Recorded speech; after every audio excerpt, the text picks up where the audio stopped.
I'm Zahed Taj-Eddin. I'm originally Syrian from city of Aleppo. I'm archaeologist, I'm sculptor. My work is inspired by ancient artifacts through my work and through my experience with archaeology and mythology. So I will show today how I'm going to build a ceramic sculpture. For this piece, there's a bull and there is a woman on top of him. So the story behind the object, it's a bull leaping sport, very dangerous. That was in Mesopotamia, in the Levant and in Crete. A man usually jump over the bull, holding the horns and go to the other side. I used mythologies or scene from ancient archaic world to say history never change, and the bull represents power, aggression, the system that is enduring on us. Whereas the female, it's the soft part of us that can take the bull by the horn and put him down or play a very dangerous game, but it is happening as a hopeful thing in our difficult world. So I sketched what I'm going to make, and then we make a little maquette to give me a guidance on the proportions, on the shape, just like a structure, really, no much details, just how it will sit. So this is what I'm aiming for, an arched lady acrobat balancing on his back. I used one technique to make the bull, another technique to make the woman on the top. So the bull, what we call slap rolling. I'm using clay from London, which is dug up from a site in Wimbledon, and we usually process it, clean it, get rid of all the stone, sieve it a few times till it's pure. We need to get it as soft as possible and then wet it, let it dry till become workable sculpting clay. So now the clay is dried and all soft and ready. We need to do the kneading to get rid of all the air bubbles inside, because any trapped air bubbles within in the fire will expand and destroy the piece. After that, we cut pieces from the block and we roll them with the rolling pin. We need this clay to be thin, so the guidance from both sides will give me a thickness of the clay, using canvas in order not to stick to the surface. And then from those slabs, we start creating the bull, making a big cylinder for his body. See, the clay is quite soft. I'll start joining it. I'll leave space for my hand to key the clay in. I'll make sure the joint is complete from inside out. And then we made 4 cones for the legs of the bull. The initial shaping happens at this stage. Using a wooden bat, I shaped the body with a tapping technique and the support of my hand inside. I can control the clay. It's very important that this clay has to dry over time to become leather hard, and this is strong enough not to slump and still workable. So I will start fitting the back legs with a slip made from the same clay to act as an adhesive. I decide on the position and then make a key to join the 2 surfaces together. I'll mark where it goes, and then I hollow it, and then also do a key. I'm going to apply wet clay on both sides to join without leaving air bubbles. It acts as a glue with the 2 parts.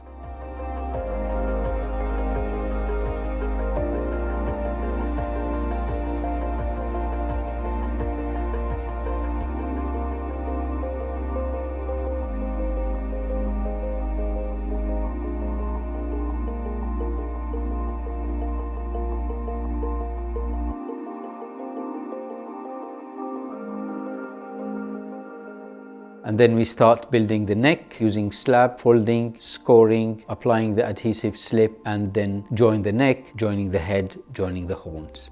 From the tension, I'm reshaping the belly so it's open. I just put slurry again and reinforce it with a fresh clay. And I have my hand on the other side to support it.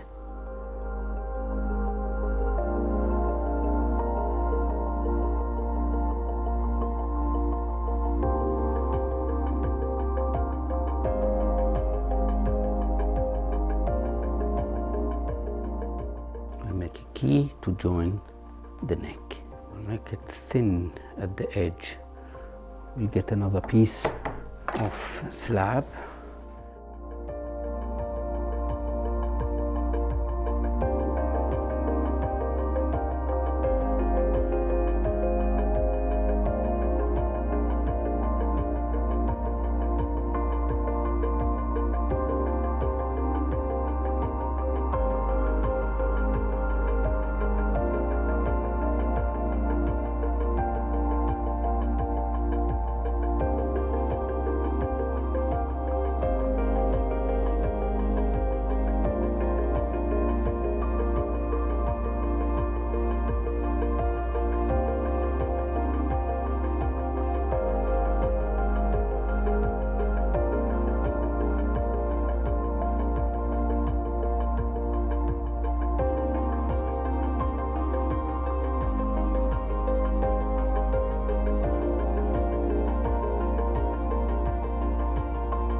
this stage, I just improve the lines, see where need to be filled, supported.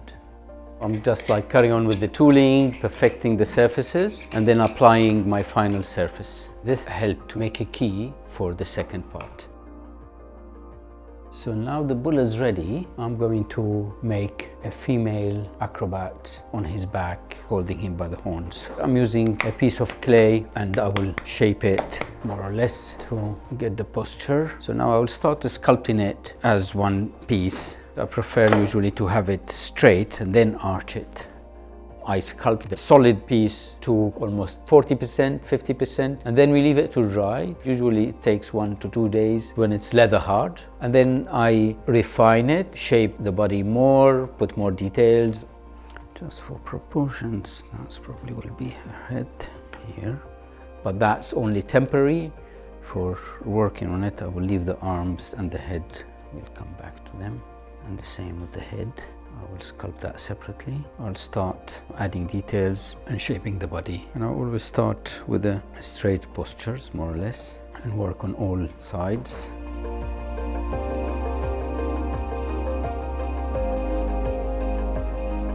I'll work on the head and the arms while this is drying.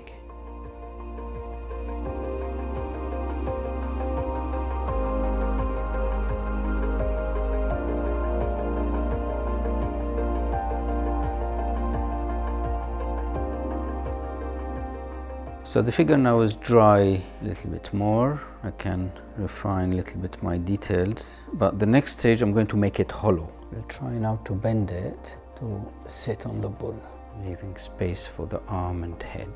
And then we cut it in half. I'm going to score right in the middle of it. So I need to keep the shape. A big solid body of clay might explode in the kiln. So we hollow it using scraping tools. It's more elegant and will dry much quicker than a solid piece. So it is light and homogeneous. After cutting, scoring, we scrape the body, leave the slabs that we used, almost the same thickness like the bull. And then we added the adhesive slip and we join it together. At this stage, we remove any excess of clay from the slip. We reshape it, make it all in one part, 2 pieces together. We did the head the same. We cut it and scrape it.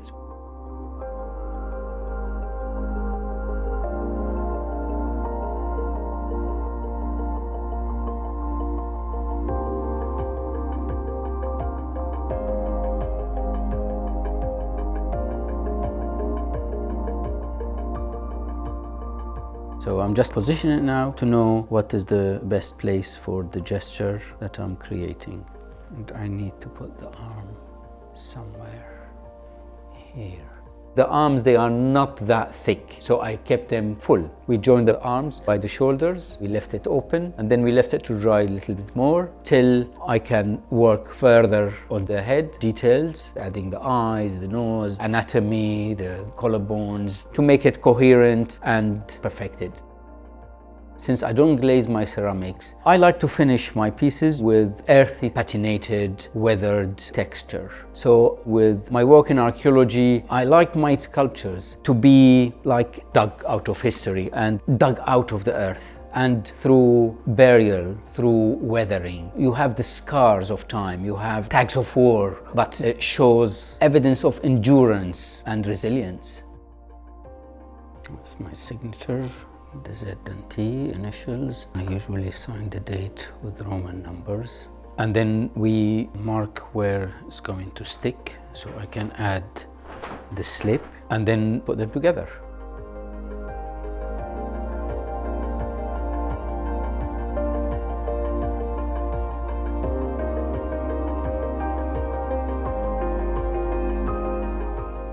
The last thing is adding a tail.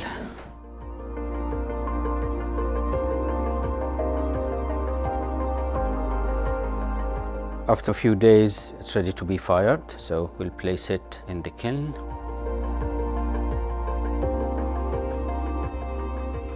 So now we need to choose the program. We'll choose 3, that means 40 degrees an hour all the way to 120, slow drying to get rid of all the water, and then for 4 hours at 80 degrees, it goes to 600, and the final step is 100 degrees an hour to 1000.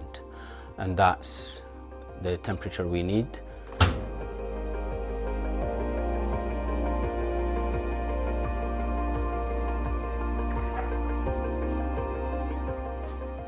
Here she is, the triumph of a human over beasts. I would like to show people history never changed. We keep making the same mistakes. We keep adoring the wrong gods or making icons, our politicians, the religions. Nothing changed. For millennia, we still do the same things. This mythological bull is solid and lifeless. They don't have much details like, muscles, whereas the human is in action, challenging stories. That kind of contradiction between the two figures might bring some kind of play, because this is human versus icons. And we have my lady balancing on the bull, holding him by the horn. Hopefully she controls that beast. And we have another Beauty and the Beast.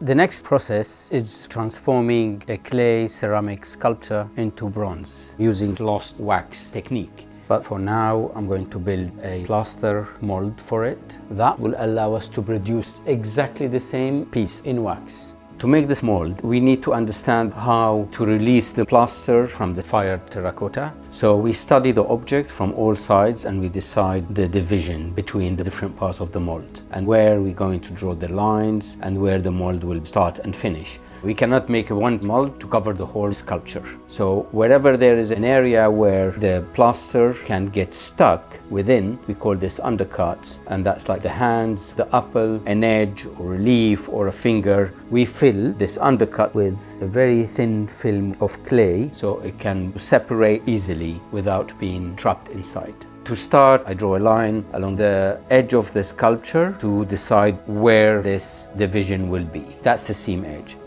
Nowadays, most artists only make the prototype.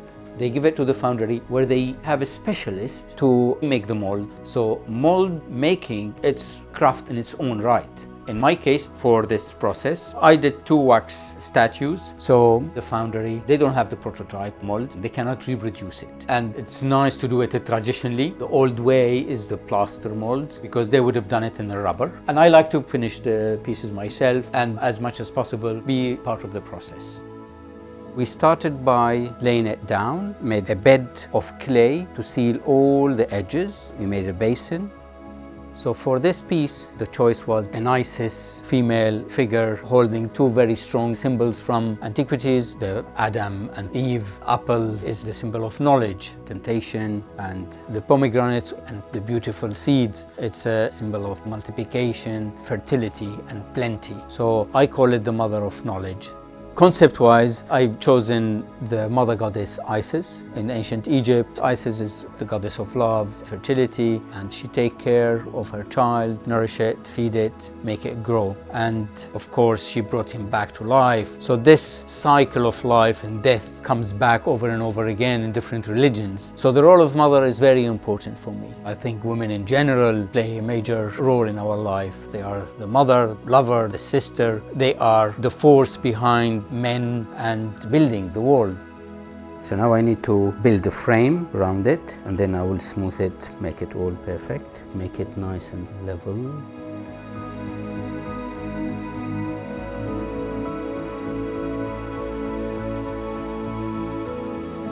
This is enforcement for the plaster to make it stronger. We mix the plaster. We want it a little bit liquidy, so it goes everywhere. We don't want the plaster very thick. It's the right amount. When islands start forming, we poured in about 20 millimeters. Make sure no bubbles. We waited till it's dried. We flipped it over and then we removed the clay. We cleaned, we filled all the gaps. We made sure that all the edges are filled, so there's no undercuts. That's when the plaster is poured, it doesn't get stuck. We isolate the plaster with a separating agent to separate it from the new plaster coming.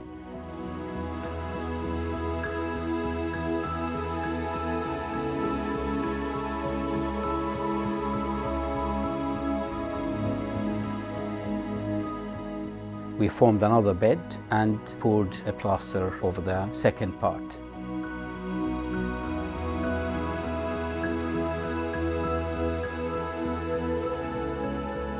Now it's dry. We can remove this, and I need to make a little key here. And then we cast a third piece for the feet.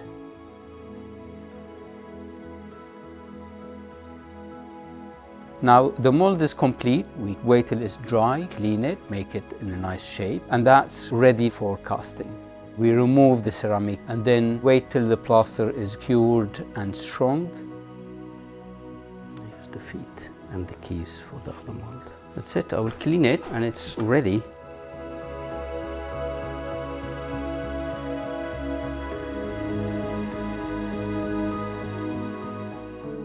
I'm going to put them all together now, and this is where this keys becomes useful. So we know where it goes exactly, nice and tight, and then the feet goes here.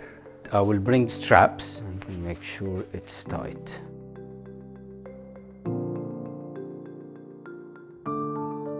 Now we heat the wax till it's almost boiled. With a little bit of blue pigment, it will be easier to work and see the details on the piece. And then when it's completely ready, we pour it inside the mold.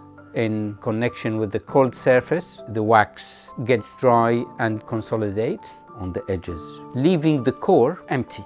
So we wait till we have the right thickness that we desire for the casting, and then we flip the mold upside down to get rid of all the hot wax, leaving a very thin surface on the statue. And then we leave it to cure and become solid, and then we remove it out of the mold, and here's the piece. We have the wax sculpture out. Now I'll need to remove all the seam and then refine the details.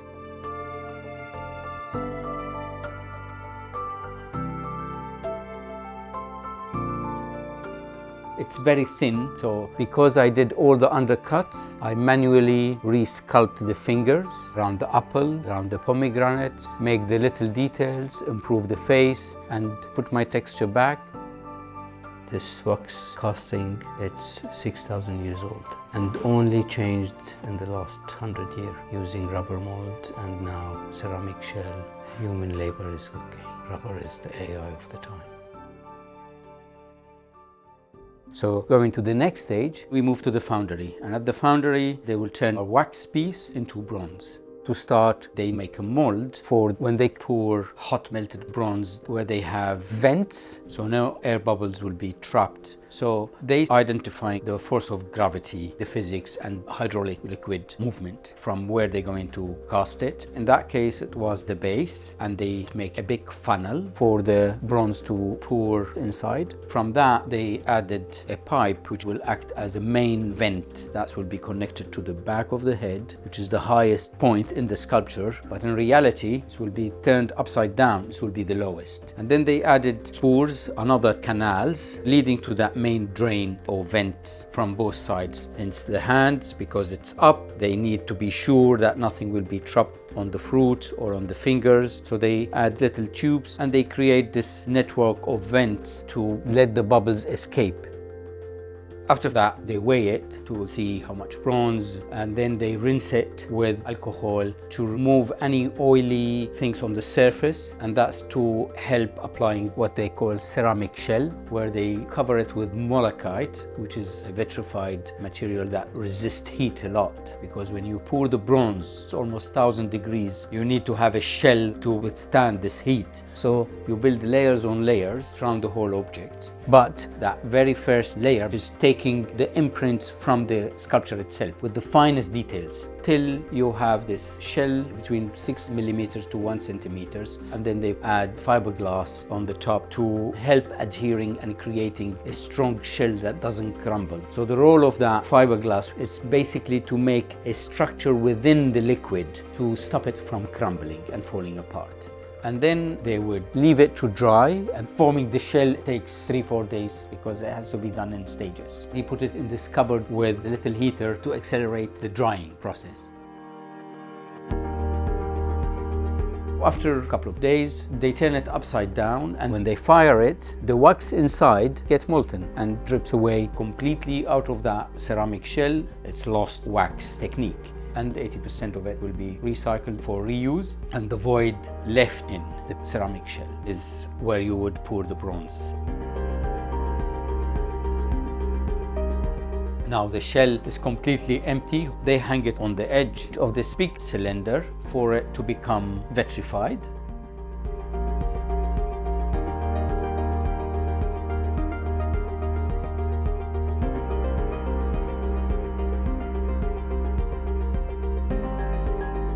They add bronze bars to the massive crucible where they heat the bronze that they recycle till it's like liquid.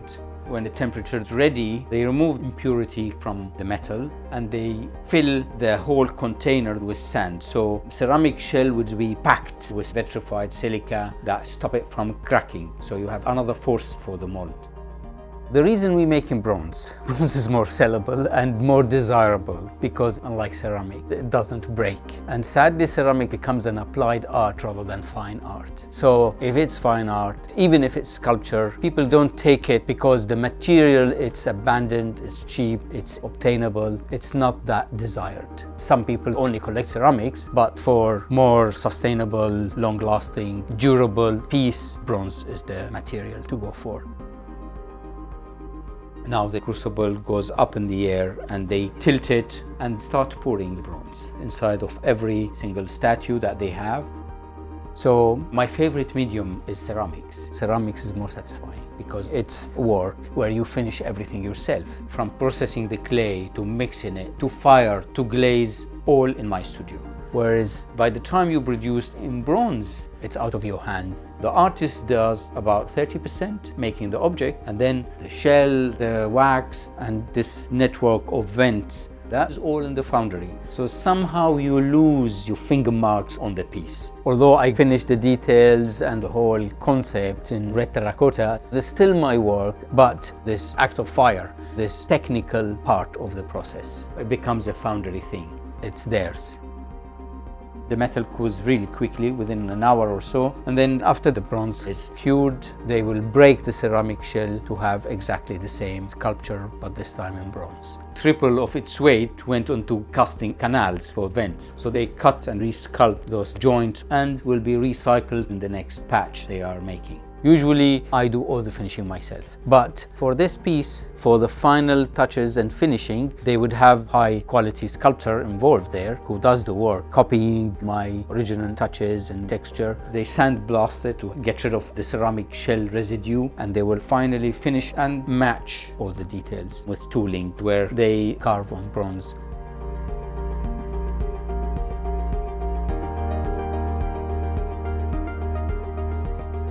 So now the piece is finished. To have it steady and standing properly, they make a little plinth for it to stand upright without being knocked.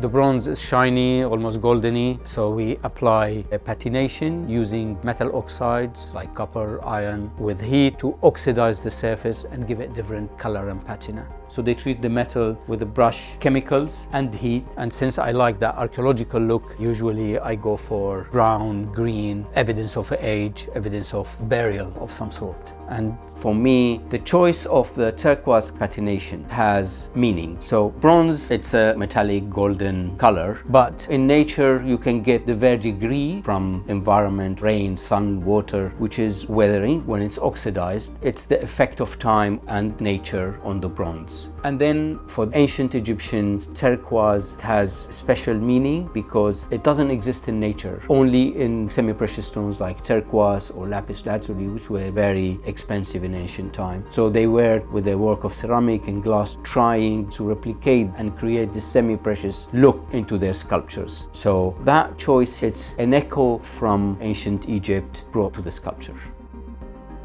Probably because of my profession as an archaeologist, I believe in crafts beyond art. Any art object is not about the final form, it's about the process. It is the tip of an iceberg. And behind it, there is tradition, history, secrets. Craftsmen keep their secrets. They don't share their glaze, their knowledge, their recipes, and there is some element of magic, exclusivity. Knowledge is power. So I like to explore that. It's necessary to be engaged in the whole process because it manifests your artistic thoughts into material, and there is a joy in this journey rather than the end product or the idea itself. So artist is a creative, craftsman is technician, but I would like to be both.